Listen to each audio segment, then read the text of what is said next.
Vengo de un país llamado México, aunque algunos suponen que por estar al norte somos norteamericanos, como si fuéramos estadounidenses, pero no. Somos norteamericanos sin ser yanquis, sin ser imperialistas y sin ser estadounidenses. México es un país grande, es un país con muchas tradiciones indígenas, culturales y lingüísticas. Así como el Perú se habla el quechua, el aymara, otras 48 lenguas según me dijeron, en México se hablan otras tantas lenguas. Es decir, México es un país muy diverso, como Perú. En México yo nací, como decía el poeta peruano César Vallejo, un día que Dios estaba enfermo. Y como Dios estaba enfermo, no se preocupaba por lo que sucedía en el mundo, porque él tenía que recuperarse. Eso decía César Vallejo. Cuando yo nací, hablo medio siglo más atrás, entre 1950 y 1960, lo cual quiere decir que ya estoy viejo, no tanto como se imaginan, pero sí un poquito más. Cuando yo nací no existían amplias difusiones de las vacunas. Y una de las vacunas que a ustedes ya les deben haber puesto es la llamada triple. Polio, sarampión y ¿cuál otra? Ah, ¿verdad? Difteria. A mí me dio la polio aproximadamente en 1959, cuando todavía no tenía un año de nacido. Por lo tanto, toda mi vida la llevo así. Soy hijo de un indígena mexicano que nunca aprendió a leer y escribir, nunca fue a la escuela, y de una campesina mexicana que nunca fue a la escuela y nunca aprendió a leer y a escribir. Ella tuvo 14 embarazos. Si multiplico 9 por 14, se la pasó casi 12 años de su vida embarazada. Y cuidando 2 años por niño, se la pasó casi 40 años de su vida en labores de mamá.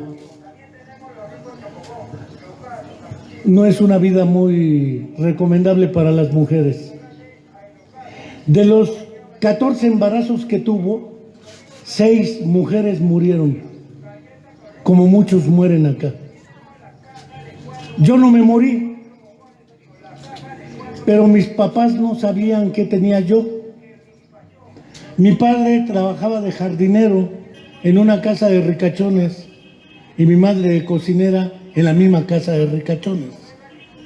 Como no podía vivir yo con los ricachones, porque era hijo de la cocinera y del jardinero, me internaron en un hospital 10 años, de 1960 a 1970. Por lo tanto, no fue a la escuela como ustedes. La escuela iba a mí. Las monjas de donde yo vivía me enseñaron a leer y escribir. Por lo menos reprobé 3er año de primaria, 4º año de primaria y 5º año de primaria. ¿Por qué reprobé 3 años de primaria? Porque uno cuando está en hospital no va a la escuela. Entonces me reprobaban por faltas, no porque no supiera. La escuela históricamente es una institución que excluye. Excluye a los pobres, excluye a los que no hablan castellano y excluye a las personas con discapacidad. ¿Por qué las excluye a las personas con discapacidad? Porque las escuelas tienen escaleras como este parque. Aunque el parque está diseñado para que yo hable desde arriba, no hablo desde arriba porque la arquitectura que diseñaron los arquitectos excluye a las personas con silla de ruedas. La arquitectura es excluyente. No solamente las personas, también los arquitectos que estudiaron en su universidad En la universidad nunca les enseñaron que en Perú hay personas con discapacidad, porque no creo que no las haya. Creo que hay personas con sillas de ruedas. Creo que hay personas con muletas. Creo que hay personas sordas. Y como hay personas sordas, las personas sordas no me oyen. Como desde chiquitos no oyen, no aprenden a hablar. Entonces algunos les dicen sordos, mudos. No es que sean mudos, es que para hablar hay que oír. Pero en Perú debe existir una lengua que se llama lengua de señas. En México yo podría sin hablar decir: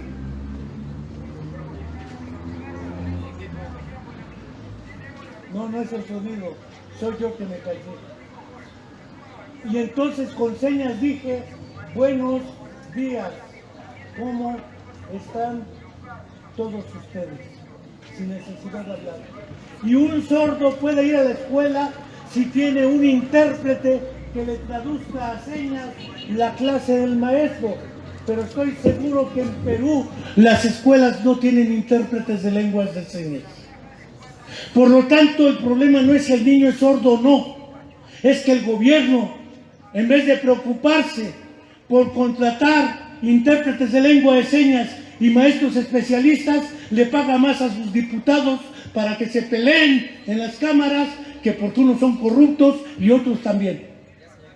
En vez de invertir dinero en eso, debieran invertir dinero en rampas, en maestros especialistas, en intérpretes de lengua de señas. Pero los ciegos tampoco pueden aprender a leer y escribir en castellano, porque la lectura se lee con los ojos, se escribe con manchas de tinta. El acto de leer y escribir es un acto que requiere de la capacidad de ver. Ay de aquel que nazca ciego o se quede ciego, porque no va a ver. Y entonces, ¿quién le va a enseñar en la escuela? Para aprender a leer y escribir le tienen que traducir a que sus dedos toquen puntitos que se llaman sistema Braille. Louis Braille era un francés que inventó un sistema para escribir con puntos y en vez de leer con los ojos, leer con las manos. Decía un cuento que por ahí venden algunos libreros, El Principito, de Antoine de Saint-Exupéry, que decía que lo esencial es invisible para los ojos, solo se ve con el corazón. Pero a veces el corazón nos falla también.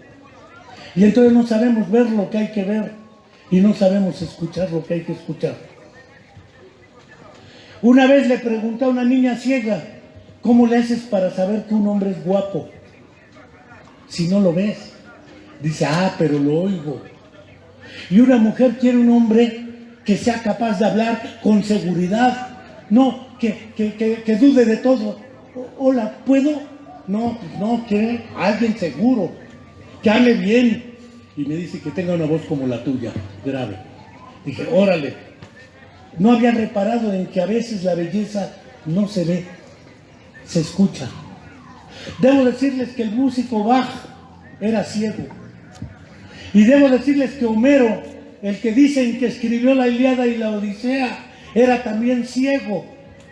Por lo tanto no escribió, dictó de memoria la Ilíada y la Odisea, y un escriba las tradujo a manchas de tinta. Debo decirles que Beethoven, cuando compuso el himno a la alegría y su 9ª sinfonía, era sordo. Y debo decirles que el que inventó el teléfono, todos conocen un celular, pues el que inventó el teléfono era sordo, Alexander Graham Bell. ¿Y para qué inventó el teléfono? Para que los sordos se comunicaran. Y cuando Graham Bell inventó el teléfono, los sordos no podían comunicarse por teléfono. Ahora se graban, hacen señas y de un país a otro, y se sabe leer y se Graham Bell viviera, el teléfono sirve para que los sordos se puedan hoy comunicar. Y Louis Braille, que inventó el braille para que los ciegos puedan escribir y leer. Jorge Luis Borges, argentino escritor, era ciego gran parte de su vida. El matemático Euler, creo que era. Creo que lo dibujan con una escobita, pues siempre lo ponían a barrer para mantener limpio todo. San Martín de Porres tenía deficiencia mental o deficiencia intelectual. Por eso lo pusieron a hacer una misma tarea siempre, barrer. Es decir, tener una deficiencia no es un obstáculo. El obstáculo está en las barreras arquitectónicas, 1. 2, las barreras jurídicas. La ley dice que todos los alumnos para entrar a secundaria y prepa deben hacer un examen y el mismo examen, pero el examen no está en braille. Es decir, el examen nacional de ingreso a prepa y universidad es un examen excluyente. A los maestros les dicen que les digan a los alumnos, trabajen en equipos. Y cuando los evalúan dicen, el examen no es por equipos, no se vale copiar. ¿Por qué no? Se valdría copiar. Saquen el libro. Saquen del libro y copien la respuesta si la encuentran. Si la saben encontrar, pues les dicen, no se vale sacar los libros, pero quieren que aprendan a investigar. Y en las escuelas en México dice, no correr, no gritar, no empujar, no nada. Y entonces sí que las escuelas se la pasan prohibiendo todo a los niños. No les permiten libertad. Si un niño dice algo, le dicen, cállate, siéntate, estate quieto, no des lata. Y un niño que no da lata no es un niño, es una máquina. Y nosotros no tenemos máquinas, tenemos niños y niñas, ¿o no? Y todavía llegan a su casa, avientan la mochila y la gorrita que usan aquí, en México no. Y la mamá les dice, no, primero la tarea. Vienen hasta el gorro de la escuela y otra vez escuela. Parece que la escuela se vuelve un campamento de tortura. Pero queremos que los niños aprendan a leer y escribir. Decía un libro que se llamaba, cuando yo era estudiante de secundaria, que cargábamos en la bolsa de atrás del pantalón, el pequeño libro rojo de la escuela. Las escuelas nos han enseñado siempre a obedecer, a decir, sí señor, mande usted, pero no a pensar. Cuando la escuela debiera enseñarnos a pensar libremente. He intentado pasar en silla de ruedas las calles, aquí en Chilca y en Huancayo, y en vez de pararse el carro, me toca el claxon para que me pare yo. Es decir, no hay cultura para respetar a las personas con discapacidad.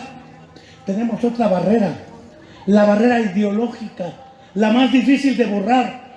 Decía el físico alemán, premio Nobel de Física, Albert Einstein, que es más fácil desintegrar un átomo a costillas de una explosión nuclear que un prejuicio. Y los que manejan tienen la idea de que ellos son primero, por eso se la pasan pip, pip, pip, pip, pip, pip. Pero es bullanguero por los carros que para todo hacen pip, pip, pip, pip, pip, pip. En vez de decir, pase usted. Una señora embarazada se tiene que detener porque primero es el carro. Y no me imagino cuántos accidentes habrá aquí. Pero cruzan hechos la raya a las calles, en vez de frenar, tocan el claxon diciendo voy yo, el otro dice, toca el claxon diciendo voy yo, y luego se arma el relajo, por eso tienen también tacto. Nuestro pensamiento hace que si vemos una persona con discapacidad, un niño me vio y le dijo a su mamá, pobrecito señor. En la calle me han dado limosna, como si mi función fuera que me den limosna. Pues así fui a la secundaria, fui a la prepa, fui a la universidad. Cuando los maestros hacían marchas y huelgas, yo iba a las marchas y a las huelgas con todas mis muletas.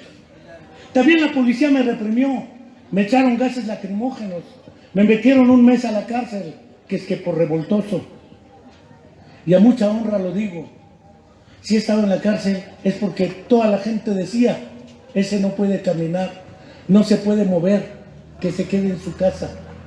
Pues como salí, no me quedé en mi casa y apoyé a los maestros en lucha, me metieron en la cárcel.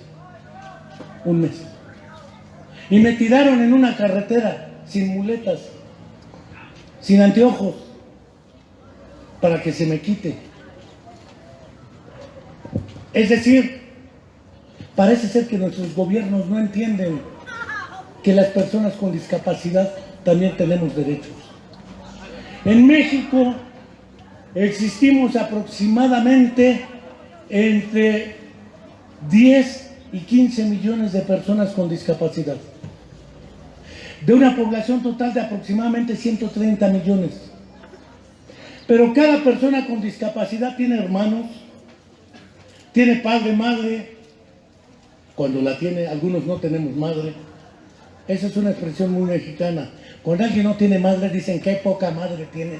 Es como decir qué desgraciado es. Pero eso es un mexicanismo. Yo ya no tengo madre porque ya murió. Ya no tengo padre porque ya murió. Pero tengo un hermano que desde que nació los médicos, que siempre quieren tener la ley de Dios en su boca, le dijeron a mi madre, su hijo se muere en 2 horas. A las 2 horas le dijeron, bueno, ya sobrevivió 2 horas, pero no pasa de un día.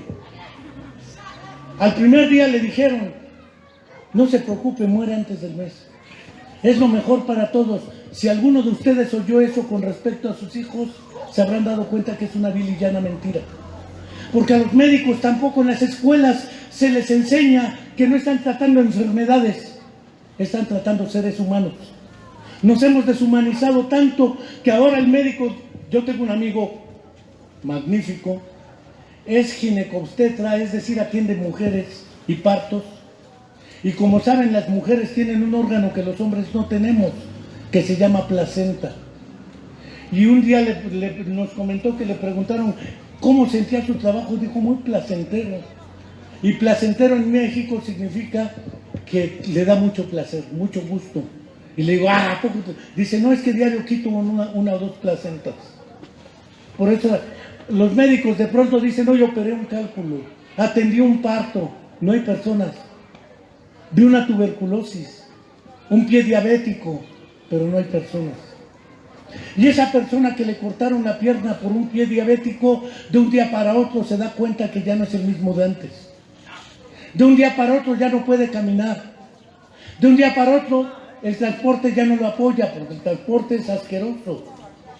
¿Sí? De un día para otro ya no se puede bañar de la misma manera en su casa. Tiene que adaptar el baño. Y si tiene escaleras, se le complicó la vida. No vemos eso. No vemos que somos personas que tenemos familia. Pues mi hermano sobrevivió el mes. Entonces le dijeron a mi madre, no se preocupe, se va a morir pronto. Y si vive, porque puede que viva, no va a hablar ni caminar nunca. Va a ser como un vegetal. Eso dicen muchos de los muchachos con síndrome de Down.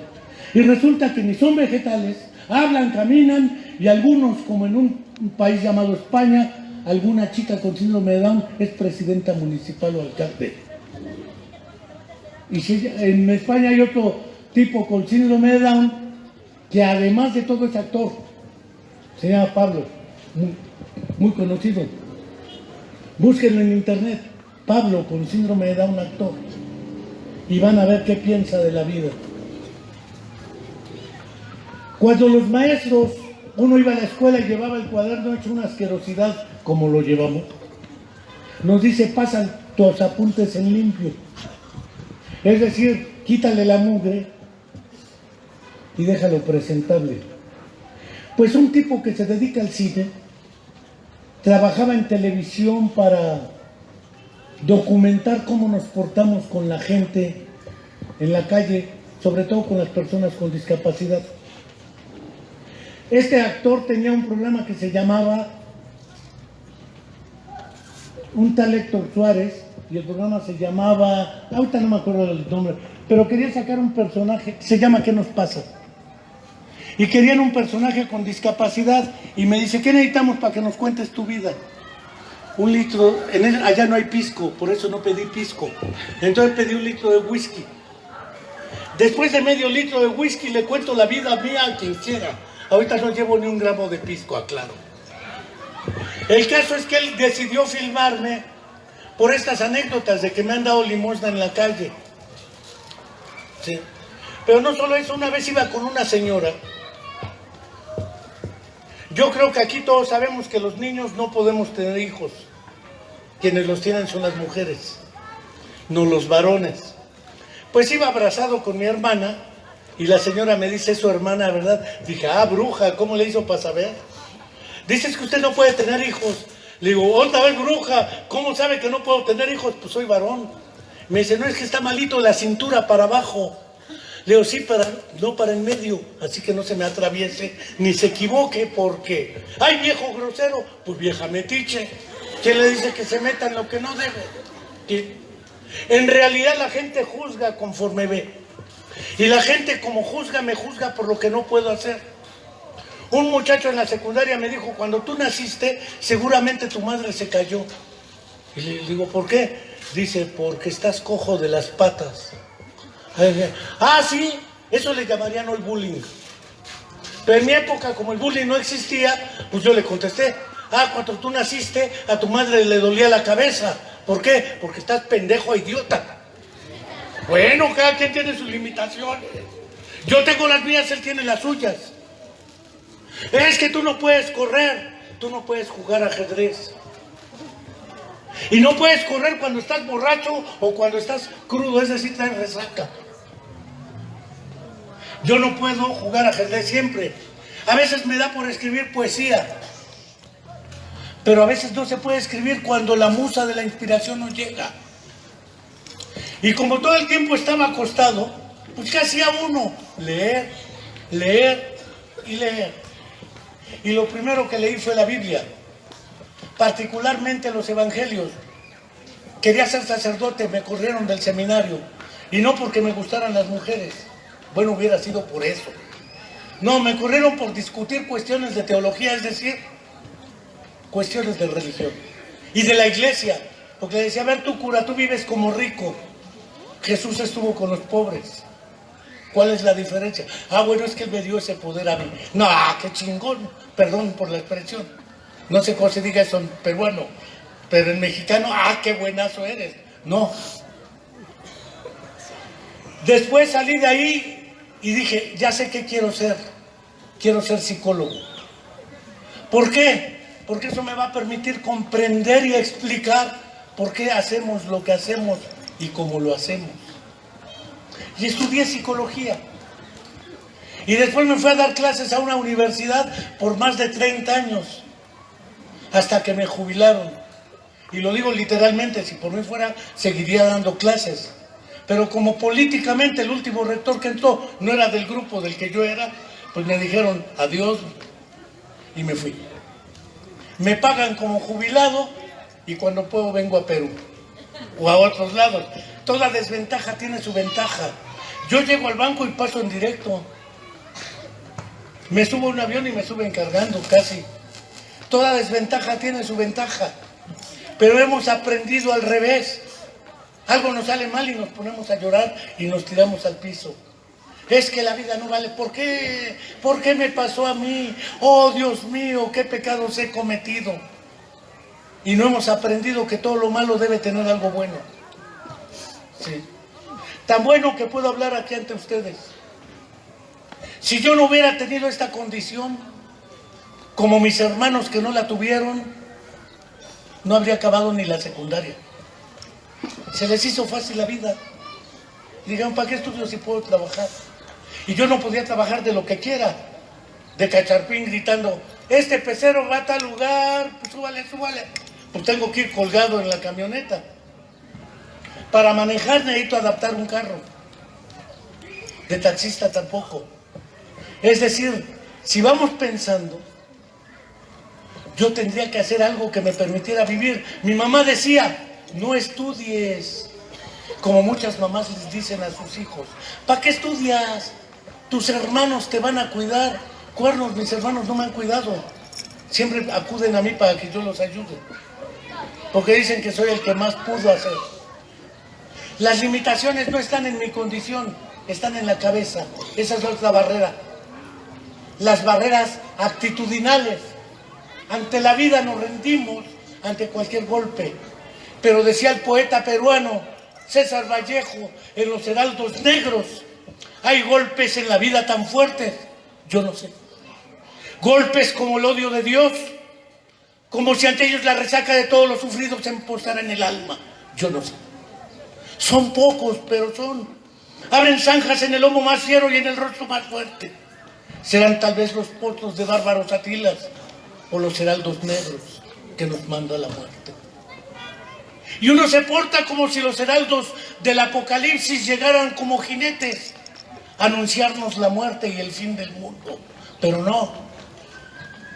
Si uno se derrota, por eso un poeta colombiano que le decían Almafuerte, en un poema Pío Avanti decía: no te des por vencido ni a un vencido, no te sientas esclavo ni a un esclavo, porque aquel que se derrota de antemano está liquidado.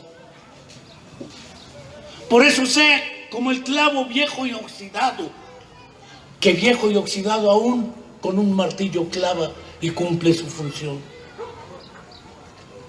Eso es lo que necesitamos, otra actitud ante la vida. Pasar nuestra vida limpio. No sentir que, ay, mi mamá no me quiso. Pues mi mamá me contó que fue a pedirle a la Virgen de Guadalupe que yo me muriera. Y no me morí. Y le dije, pues Dios no cumple antojos ni endereza jorobado. Es que yo no quería un hijo como tú. ¿Y tú crees que yo quería una madre como tú? Estamos a mano. Ah, pero yo te di la vida, yo no te la pedí. Y por ser el primogénito yo te di el placer de ser madre. De no ser por mí no hubiera sido madre por vez primera. Y ese es un sueño que tú acariciaste muchos años. Ser madre. Estamos a mano. Sí, pero no somos iguales. Por fortuna, imagínate yo, además de esa condición, todo histérico, pues mal negocio. Es que me voy a enfermar, te llevo al hospital. ¿Serías capaz de internarme si tú me internaste 10 años? Que no te interne un mes yo a ti. Además fue por mi bien, va a ser por tu bien. Las peleas con la familia también son importantes en la vida. Porque a veces el adulto, por criterio de autoridad, dice: te callas porque soy tu madre. Y te callas. La madre es la madre. Y el padre dice: mientras vivas aquí, obedeces porque las reglas las pongo yo. Y yo mantengo. Cuando trabajes y ganes tu dinero, ya dirás qué hacer con tu vida. Mientras, a obedecer. Seguimos la misma historia desde la conquista. A obedecer, no a pensar. Entonces, como yo era muy rebelde, me corrían de las escuelas, pero no me dejaba, parábamos las escuelas también, para que no me corrieran. Me fui a la universidad, era un rebelde en la universidad, como maestro fui un rebelde, después me tocó ver cómo hacer para que un muchacho como el que está aquí frente a mí con el llavero. ¿Cómo te llamas?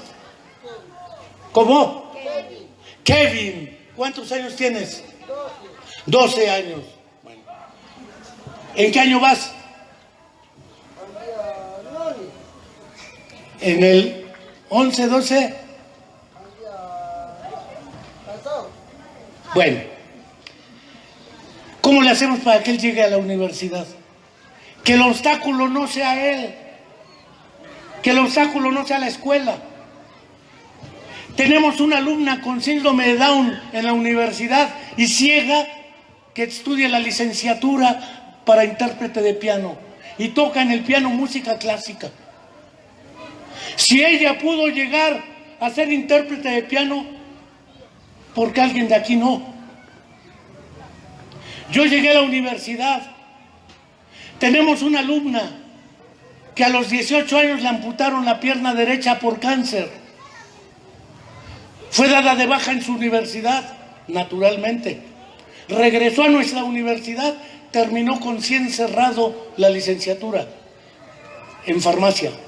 Hizo la maestría en farmacia, la terminó con 100 cerrado. Hizo el doctorado y lo está terminando con 100 cerrado. Y ya va a ser mamá. Es decir, las limitaciones y las barreras no solo están fuera, están en nuestra cabeza. Y esas barreras las tenemos que enfrentar nosotros. Pero hay otras barreras, las pedagógicas. Los maestros creemos que todos debemos aprender de la misma manera, que debemos aprender lo mismo.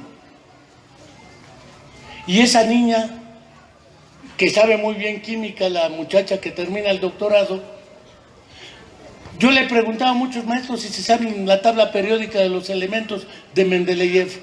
Y aquí les puedo preguntar a todos, ¿quién se la sabe de memoria? Nadie. La escuela también enseña cosas que a veces no son trascendentes para la vida. Pero creemos que por reprobarla ya uno no puede seguir. Tenemos que reconocer que la escuela no lo es todo. Que hablar de la inclusión y de la transformación de lo real implica transformar nuestros modos de ser y de pensar. Y ese era el propósito del video documental La vida pasada en limpio. Me gusta la poesía, me gusta el mezcal, ese se produce en México, no acá. Acá se produce el pisco, también me gusta el pisco, faltaba más. Sí. Me gusta la música y me casé y tengo un hijo ya de 30 años, un poquito más. No soy abuelo, por fortuna no me he hecho abuelo, no pienso cargar nietos, ni me veo como abuelo, pero no es como se ve uno, es como lo hace la vida. Los médicos, cuando me dio la polio, dijeron: el niño no pasa de 2 años. Tengo 62 años prácticamente. Mi hermano no pasaba de 2 horas, cumplió 50 años. Terminó la prepa, trabaja y tiene deficiencia mental como diagnóstico, más una cardiopatía congénita. Por eso es que no hay que darse por vencidos ni aun vencidos. O como decía un cantante argentino, Alberto Cortés, camina siempre adelante. O Serrat, recitando a otro poeta: caminante no hay camino, se hace el camino al andar. Y al volver la vista atrás, se ve la senda que nunca has de volver a pisar. Caminante no hay camino, sino estelas en la mar. Y entonces nos vamos dando cuenta que estamos hechos de palabras, de poesía, de música, de sueños. Si no solamente comemos porque haya que comer, nos gustan los sabores, los olores, comer con alguien a un lado, a veces platicar, aunque sea por WhatsApp, platicar o no, mirarse en silencio, contemplarse, respirarse, imaginarse, fantasearse. Hablar de pasar la vida en limpio era cómo hacer de nuestra propia vida un recurso no solo para uno, sino para los demás, para que los demás puedan ver que nada está perdido, absolutamente nada, y que contra los pronósticos, como decía un poeta mexicano, Amado Nervo, en un poema que se llama En Paz, que dice: al final de mi rudo camino, en la parte final, me di cuenta que fue el arquitecto de mi propio destino, que si coseché hiel o mieles sabrosas, fue porque puse miel o hiel en las cosas. Cuando coseché rosas, es porque siempre sembré rosales. Amé, fui amado, etcétera, etcétera. ¿Sí? Vida, nada te debo. Vida, estamos en paz. Entonces, hablar de esta idea es hablar de cómo desde los 3 hasta los 13 años yo crezco en un lugar que es un hospital, con niños ciegos, niños sordos, niños con síndrome de Down y niñas. Por lo menos el mundo se ve mejor cuando hay niñas y mujeres. Si no, la vida no vale nada. Y eso lo aprendimos en ese lugar. Y como todos estábamos torcidos, puro renglón torcido de Dios, dijera el escritor italiano Torquato Luca di Tena, todos torcidos, nos dimos cuenta que la belleza está en las manos, si no te las han amputado, porque pueden darte una caricia, un saludo o secarte una lágrima. En la cara, porque pueden darte una mirada, una sonrisa o un beso. Pero más allá es lo de menos, aunque siempre vemos lo de menos, es decir, más allá. Pero el rostro y las manos ocupan casi el 80% de la corteza del cerebro. El cerebro dedica casi todo su espacio a las manos y a la cara. Lo demás casi no ocupa lugar. ni la espalda, ni las pompis, ni las piernas, ni los senos, ni nada de eso que a veces nos preocupa. Pero la cara sí, y las manos también. Y es ahí donde encontramos la posibilidad de hacernos. Todo esto que les cuento está escrito en un libro que se va a vender aquí, que voy a presentar el jueves, que se llama Historias de Vida y Algo Más. En ese libro viene la historia porque yo estaba en un hospital y mi padre era el que iba a visitarme cada domingo. Y era todo lo que tenía de familia. En ese entonces, más los muchachos del hospital. Pero era una vida amable, aunque muchos crean que no. La vida está hecha para arrancarle pedazos de felicidad. Para el dolor y la tristeza está la muerte. Pero cuando uno ya se muere, pues ya tampoco. Entonces no hay más que alegría y tiempo. Y jugar, ¿por qué no? También jugábamos. ¿A qué jugábamos? A las carreras. Y el único que nos ganaba era el ciego, porque era el que sí podía correr. Aunque no viera dónde estaba el maldito. Pero corría. Le aventábamos una muleta y la brincaba. Le decíamos, ¿cómo le haces? Dice, se oye. Y se siente, ¡ah! Como en las películas. No. Cuando pasa la silla de ruedas o la muleta, el viento se corta. Y el viento no te llega igual. Dije, órale, nunca me di cuenta de eso. Es decir, todos los que vemos, oímos, caminamos y hablamos, no nos damos cuenta de lo que tenemos hasta que lo vamos perdiendo. Por ello es que era importante, sin echarme mucho rollo, porque para los niños es muy difícil tanta palabra. Quisiera cerrar mi boca, darles las gracias por su tiempo, sus sonrisas, sus movimientos de cabeza que dicen, sí, cómo no. E invitarlos a que pregunten, comenten y digan lo que quieran. Muchas gracias.